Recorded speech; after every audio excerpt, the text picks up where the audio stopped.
Hi guys, welcome to Animation Juice. My name is Richard and it's Monday, which means it's time for another animation tutorial. And in this week's tutorial I'm going to show you how to do a jaunty double bounce walk with the flour sack. So let's jump in.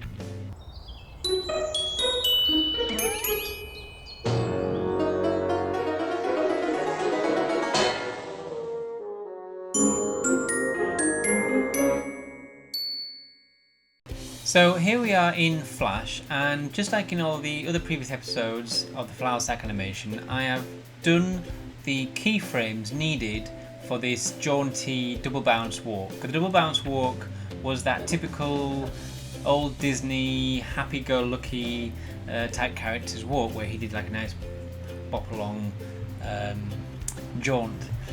So these are the 8 keyframes that you're going to need. If I just play it first, actually.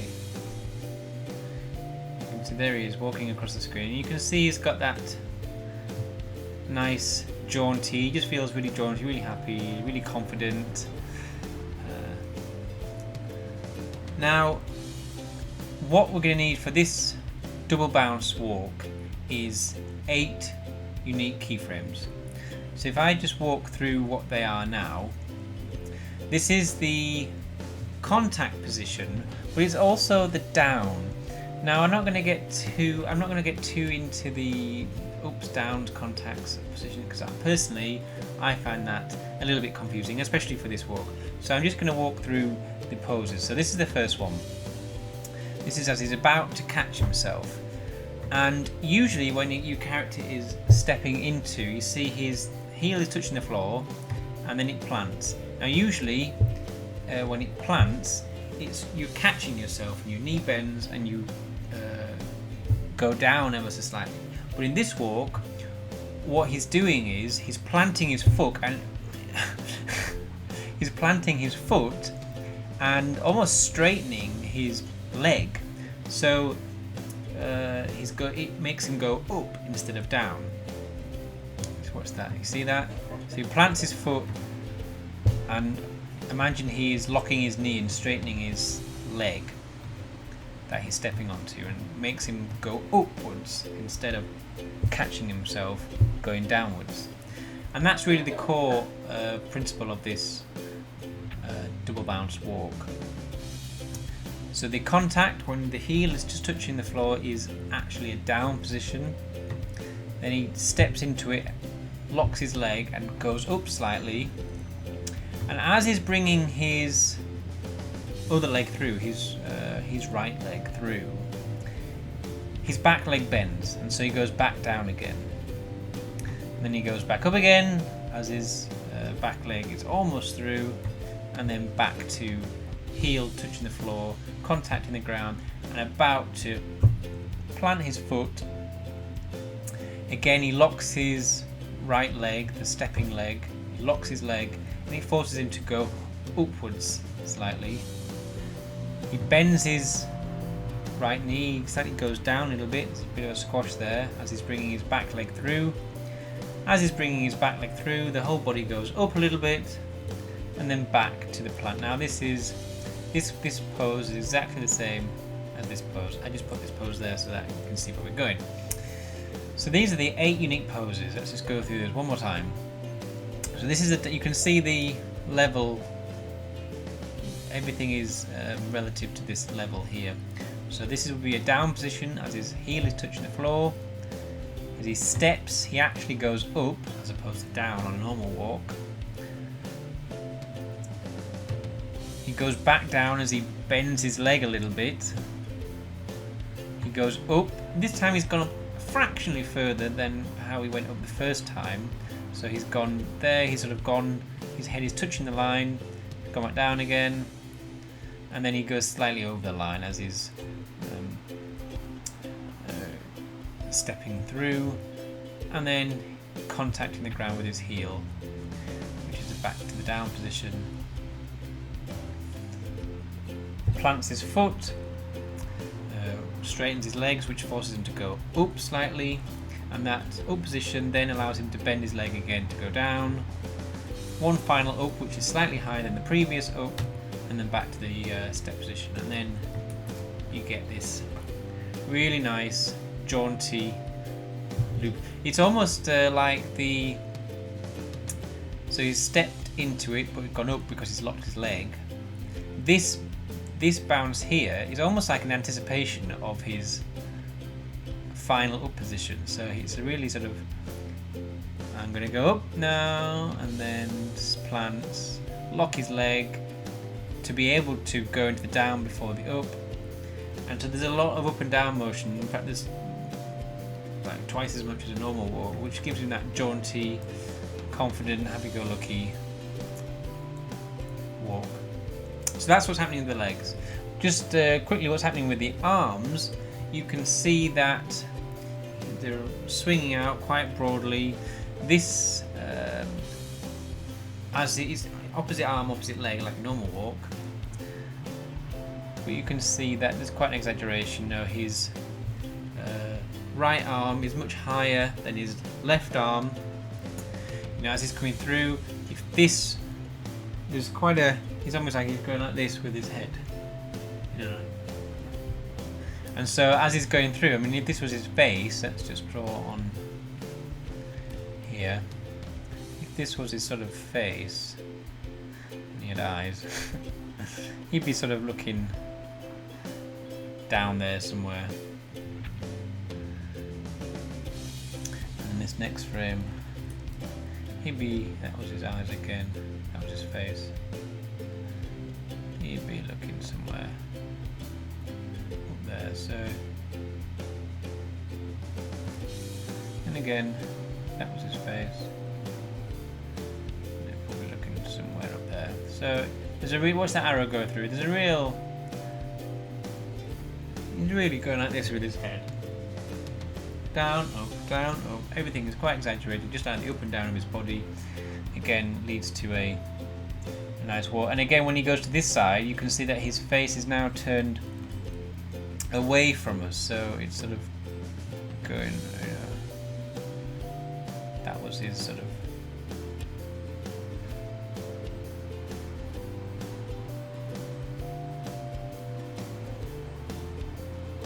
he's now looking up away from us now, if that's clear.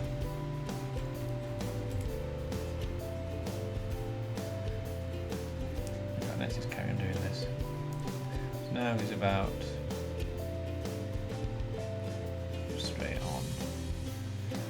And then now it's sort of gone, slightly turned away from us.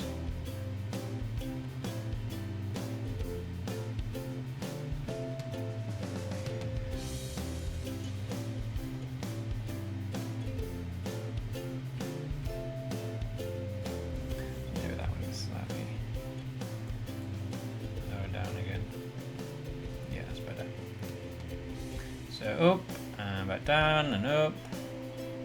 You see that?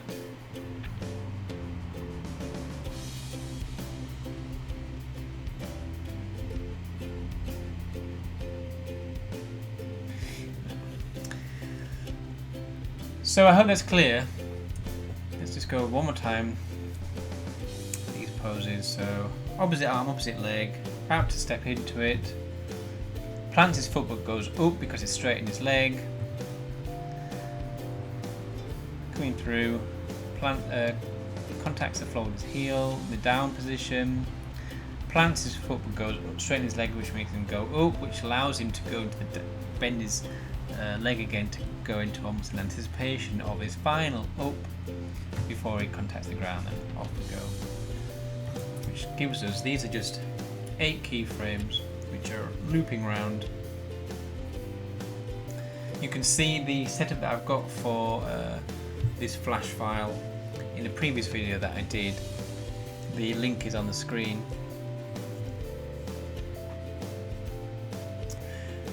Now what I'm going to do is I'm going to time this out. It appears timed out right now, but what I've actually done is all of these keyframes are successive keyframes, and you'd expect at 24 frames per second for them to be whizzing round because they're successive. I mean, it only takes up 8 frames. But what I've done is knock the frame rate back to 6 frames a second. So when I publish it, it's actually playing each of those poses, those images, for 4 frames. Because it's playing 6 frames a second, each one of these images lasts for 4 frames. Because 4 times 6 is 24. And so it looks like it's timed out. It's not currently.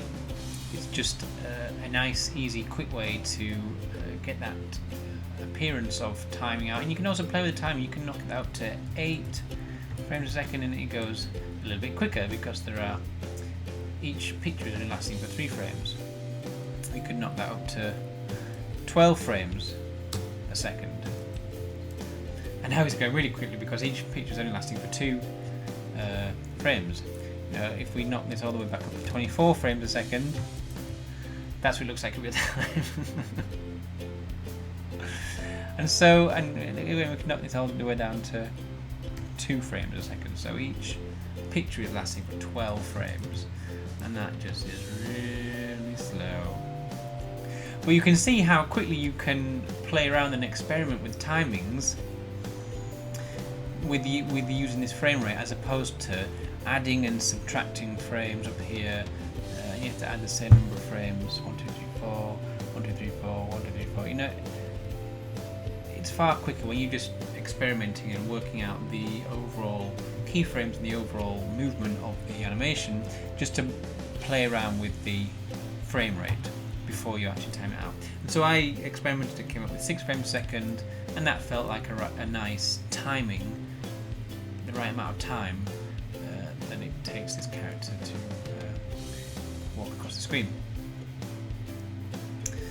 So what I'm going to do now is I'm going to knock this frame rate. Now that I'm happy with it, I've got all the keyframes. The only thing that's left now is to in between it. So I'm going to knock this frame rate back up to 24 frames a second, and I'm going to make each of these 8 poses last for 4 frames. So on the first one, 1, 2, 3, 4. 2, 3, 4. 2, 3, 4. 2, 3, 4. 2, 3, 4. 2, 3, 4. 2, 3, 4. 2, 3, 4. And that gives me the space to add in the in-betweens between each of these poses, which is what I'm going to do now. So I'll speed up the video and I'll stop it if I've got anything of note to say. But really, this is the most important stage, getting these key poses pinned down, and you can see that it works as a walk. We're just going to smooth it out with these in-betweens, and they're going to be straight in-betweens. And what that means is I'm not going to bias any of the drawings. I'm going to draw 3 equally distant frames between this one and this one. So that's what I'm going to do, and I'll see you when it's done.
Okay, so I've done the initial in-betweens. I've just done the body, I've not done the arms. This is what it looks like. You can see the arms flickering on and off. I've not done the arms yet. That's the last thing. I'm trying to make sure the body is working well for me. And the body is working so well for me that I'm not actually gonna in between all of these frames. You saw that I had three frames, three in-betweens between each of the key poses to in between, and to do that you start off by halving the difference. You saw me making these halfway keyframes, blank keyframes, and then turning our familiar onion skin tool on so that you can see halfway. You can see here, look, halfway between these drawings, exactly in the middle. I mean, it doesn't really take that much thought. You're just trying to draw halfway, exactly between this ghosted frame and that ghosted frame. And then what I would have done, if I wanted this silky smooth and I had loads of time, I would start in-betweening halfway between this one and this one. You see? I'll put a keyframe there and do exactly what I've done and just draw in between. So I draw halfway here, you see, halfway between there, and then come here and do halfway again between there and there. That would make it look silky smooth.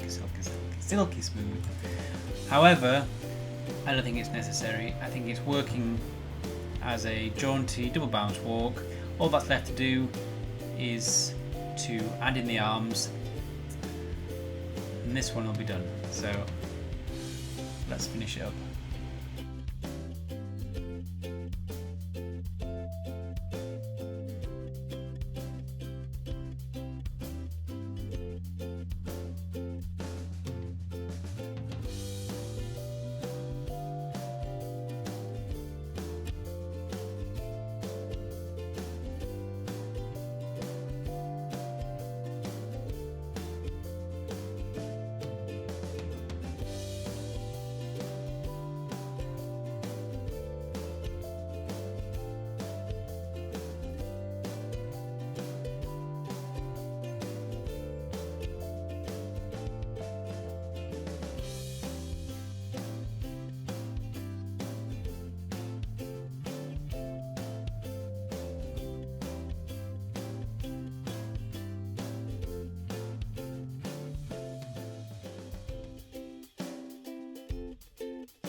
So there we have, I've finished the arms. This is what it now looks like. I'm in between them. Here it is at normal speed. And there's a pretty jaunty, pretty happy flower sack doing a double bounce walk. I'm happy with that. If you have any questions about this video and about this walk, make sure to leave them in the comments below and I'll reply as soon as I can. So that is how you animate a flower sack doing a double bounce animated walk. So that's it for this episode of Move It Monday. I hope you've enjoyed it, and if you did, let me know by leaving a like and a comment, and make sure to subscribe to stay up to date with the latest videos as they come out. If you haven't already got our new book, the link is on the screen below. It's a fantastic resource book for anyone who is looking to get better at drawing cartoon hands. If you're a cartoonist, an animator, a character designer, check the link out now. Let me know what you think to it. Until next week, have a great week guys, and I'll see you later.